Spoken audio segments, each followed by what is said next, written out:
دیکھیں میری بہن، آپ ہم نے 28 اکتوبر 2023 سے اس پروپیگنڈے وار کا آغاز کیا تھا، جو کہ انڈین میڈیا سے ہمارا مقابلہ تھا، کیونکہ یہ ٹھیکہ تو انڈین میڈیا کے پاس تھا نا ٹوٹل۔ اسرائیل کو انسان دوست بنانا، فلسطینیوں کو قاتل ڈکلیئر کرنا، یہ کام تھا ان کا۔ ہم 28 اکتوبر سے آ گئے تھے میدان میں، اور الحمدللہ سے بڑی فضا بدلی۔ اس جنگ کو صحیح طرح سمجھا ہی نہیں گیا اب تک۔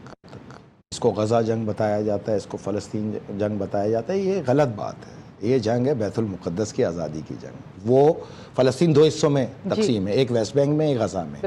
ویسٹ بینک میں وہ ہے جنہوں نے سرنڈر کیا، بالکل ٹھیک ہے، وہ عبوری حکومت قائم ہوئی، اس کے آگے دین اور دنیا کے ساتھ چلنے والے ویسٹ بینک کے فلسطینی کہلائے۔ جو مزاحمت کرنے والی تحریکیں تھیں وہ سمٹ کے آ گئی غزہ کے اندر، جس کی تعداد وہاں پہ 40 لاکھ تھی۔ ٹھیک بات، ٹھیک ہے، جنہوں نے اس کو ہر صورت بیت المقدس کی آزادی ان کا نصب العین قرار پایا۔ ہم ان کا ساتھ دیتے ہیں اللہ تعالیٰ کے اس گھر کی آزادی کی اس جنگ میں، ان کے حق پر ہونے پہ۔ ہمیں کوئی اس سے سروکار نہیں، فلسطین کی زمین کہاں ہے، کشمیر کی کہاں ہے، اس کی کہاں ہے۔ یہ زمینوں کی جنگ لڑنا ہمارے یہاں حرام ہے۔ اللہ کے گھر کی جنگ لڑنا ہی عین عبادت ہے، فرض ہے، یہی جہاد ہے، اسی کو جہاد کہتے ہیں۔ تو ہم دیکھیں، ایک مجاہد کا کام کیا ہوتا ہے کہ وہ آپ ٹریول کرتے ہیں جہاز میں، جی ایسٹیمیٹ ارائیول ٹائم آتا ہے؟ جی آتا ہے نا۔ تو ایک ٹائم فریم ہوتا ہے کہ اس ٹائم تک پہنچنا 2 گھنٹے 3 گھنٹے 18 گھنٹے، اگر بیچ میں ڈیلے ہو جائے، اترے، ریفیولنگ کرے، یہ that's a different matter, but estimate arrival time جو آپ کی فائنل ڈیسٹینیشن ہوتی ہے۔ درست ہے۔ تو اس چیز کو یاد رکھ لیں کہ مسجد اقصیٰ کی آزادی ہی اس کا فائنل ڈیسٹینیشن ہے۔ جب تک یہ نہیں ہوگی یہ جنگ نہیں رکے گی، بھول جائیں اس کو، اپنے ذہن سے کھرچ کے پھینک دیں۔ نہ اس میں کسی کے کردار کی ضرورت ہے، نہ ہم نے کسی سے مدد کی آج تک توفیق رکھی ہے، نہ کوئی آیا۔ جو پہنچے وہی لڑ رہے ہیں۔ دیکھیں، ایک مجاہد کا کام کیا ہوتا ہے؟ ایسٹیمیٹ ارائیول ٹائم دے۔ کیوں؟ کیونکہ اس سے اس کی جد و جہد میں تیزی آتی ہے، تحریک رہتی ہے، اس میں لگن ہوتی ہے۔ اگر اس ایسٹیمیٹ ٹائم تک وہ کامیاب نہیں ہوتا تو وہ اپنا مواخذہ کرتا ہے، وہ کہتا ہے اللہ کی مدد اور نصرت شامل تھی، کوتاہی ہم سے ہوئی۔ اب کل صبح سے ہم ایک نئی تحریک کا آغاز کریں گے، دوبارہ لڑیں گے۔ تو ہم ایسے متواتر امتحانوں سے گزرتے ہوئے آئے ہیں جس میں بڑا کردار جب جنگ کی فائنل ڈیسٹینیشن پہ پہنچنے کے قریب ہو جاتے تھے، جنگ کو فتح کرنے کے قریب ہوتے تھے، تو مسلمان ملک بادشاہ مذاکرات لے کے اتر جاتے تھے۔ جب اسرائیل کو پٹائی لگی، یہ مسلمان مذاکرات لے کے اتر گئے۔ جب فلسطینی شہید ہوئے، یہ خاموش تماشائی بنے بیٹھے رہے۔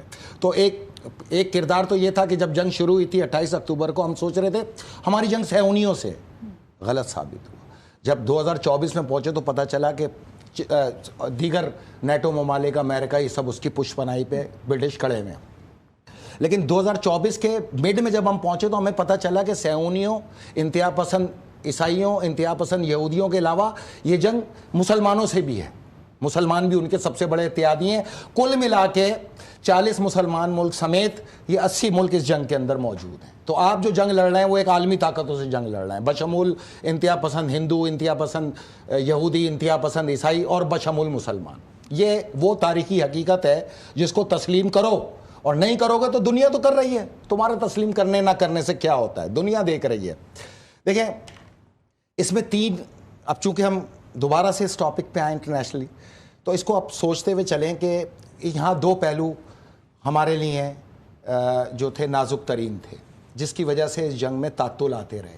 ایک وہ جو قیدی آج 8000 موجود ہیں اسرائیلی جیل میں، یہ وہ قیدی ہیں جو حماس کے مائیں بہنیں، عزیز رشتہ دار ہیں مجاہدوں کے۔ جب وہ نہیں ملتے تھے، یہ ان کو لے جاتے تھے اور گرفتار کر لیتے تھے، جو 10 سال سے وہاں ظلم و ستم کے شکار ہیں۔ تو نظریہ یہ تھا کہ ان کی رہائی، ہم جتنے بھی مارے جائیں یہ رہا ہوں۔ دوسرا جو نازک ترین پہلو تھا وہ 25 لاکھ عورتیں اور مجاہد، وہ ان کے مائیں بہنیں، ان کے بزرگ جو رفح بارڈر پہ پھنسے ہوئے ہیں، جس کو اسلامی ملک مصر نے آج تک پھنسا کے رکھا ہوا ہے۔ اگر یہ صرف گیٹ کھول دینا اور یہ نکل جائیں تو جنگ کا پیمانہ دوسرا ہوتا۔ تو جہاں جہاں رکاوٹ آئی وہ اسلام سے ہی آئی، مسلمانوں سے ہی آئی۔ اسلام کی جنگ میں اسلام سے آئی اور اسلام کا لبادہ اوڑے ہوئے مسلمانوں سے آئی۔ اس کو تسلیم کرنا پڑے گا۔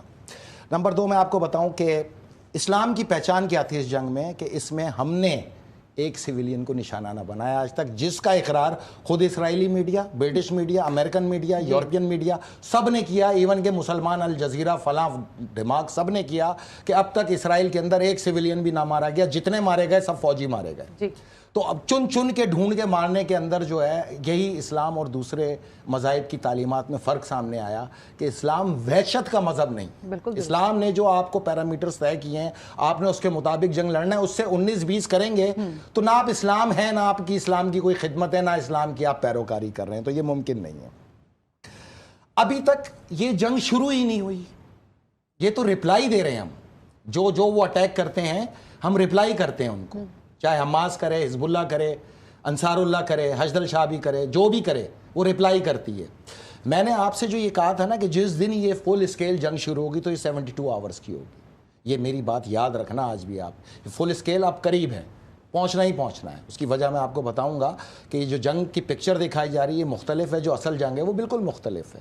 یہ ایک کیموفلیج ہے آپ کے پاس, جو بھی آپ کے پاس چل رہا ہے کیموفلیج ہے. اصلیت سے تو آپ واقف ہی نہیں. اور وہ کیا ہے؟ اصلیت کو تو آنے ہی نہیں دے رہے یہ میدان میں. دیکھیں میں بتاتا ہوں آپ کو.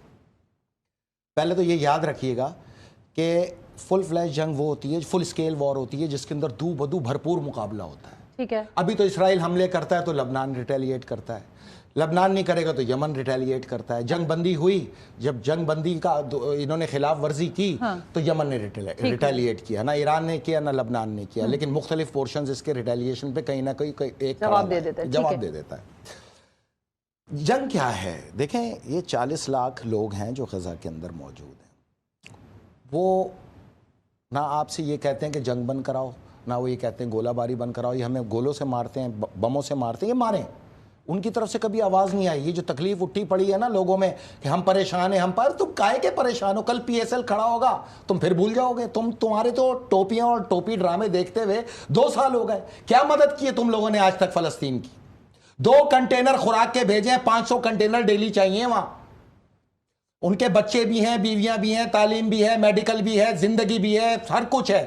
اصل مسئلے پہ آؤ جو اصل مسئلہ ہے فلسطین کا. فلسطینی تم سے کوئی بھیک نہیں مانگ رہے امن کی, تم سے جنگ بندی کی بھیک نہیں مانگ رہے. یہ تمہارے کلیجوں کے پھپولے ہیں جو تم پھٹوڑتے ہو وہاں پہ آ کے جنگ بندی کے, جو اسرائیلیوں کا ٹوٹل ساتھ دیتے ہو. اصل مسئلہ یہ ہے کہ بھوک اور افلاس.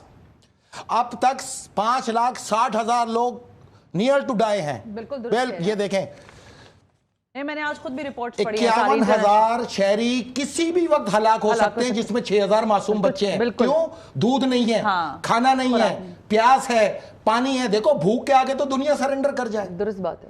دنیا, اسرائیل کی کامیابی کیا تھی؟ ان کی رسد روکو. اس لیے رفح کراسنگ سے انہوں نے ان کی امداد روک کے رکھی. ذرا سوچنا اس چیز کو. 40 لاکھ لوگ 1.25 سال میں ایک بار بھی نہ چیخے کہ ہمیں بھوک ہے, ہمیں افلاس ہے, ہمیں پانی ہے, ہمیں خوراک ہے. نہیں آئی یہ آواز, آنی چاہیے تھی بھائی. انہوں نے تو 1 سال کنٹینر ہی نہیں آنے دیے اندر, تو یہ زندہ کیسے رہے؟ وہ پہنچ رہی تھی نا رسد. میں بتاتا ہوں نا, یہ جو رسد تھی یہ 500 کنٹینر ڈیلی کی ہے.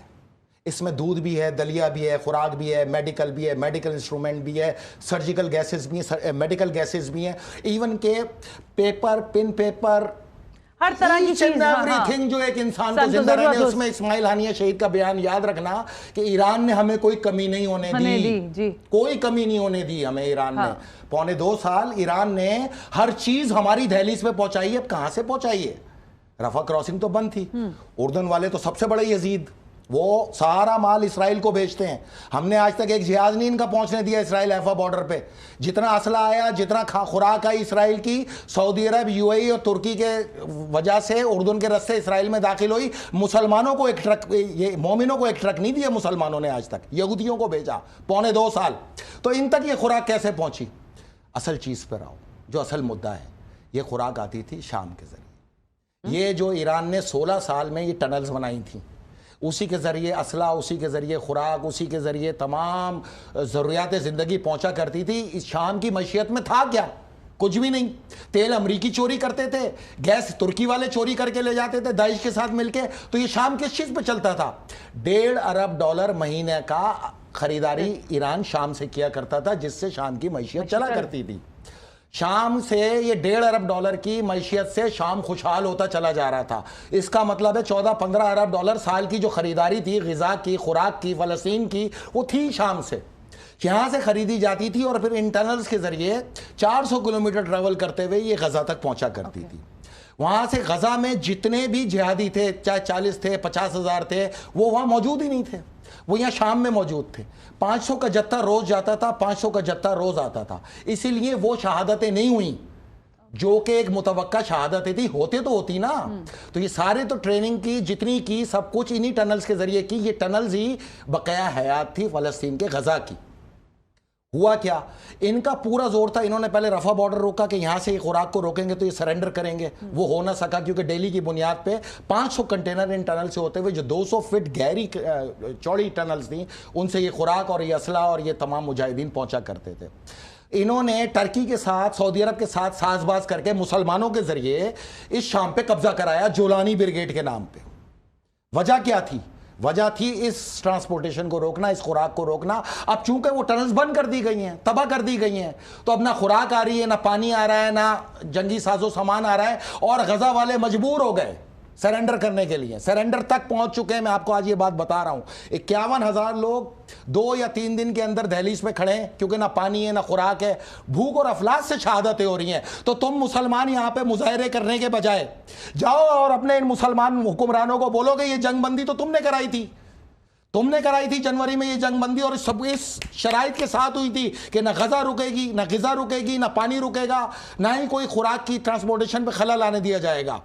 تم نے پہلا یہاں پر جو ایکسٹریم انداز کے اندر گئے، اور تم نے جنوری کے آخر کے اندر یہاں پہ حملے شروع کروا دیے اسرائیل سے، تو تم رسپانسیبل ہونا۔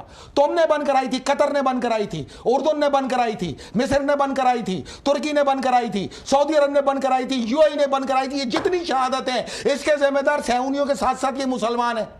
ان سے سوال کرو، ان سے، تم ان کے قریب ترین لوگ ہو، ہم نہیں، ہم مومن ہیں، ہم تو پہلے ان سے اپنے آپ کو الگ کر چکے ہیں۔ خدا کی لعنت ہو اس کردار کے اوپر۔ ان تمام مومنوں کی شہادت میں جو متوقع ہے، اس میں کردار تو ان کا ہے نا۔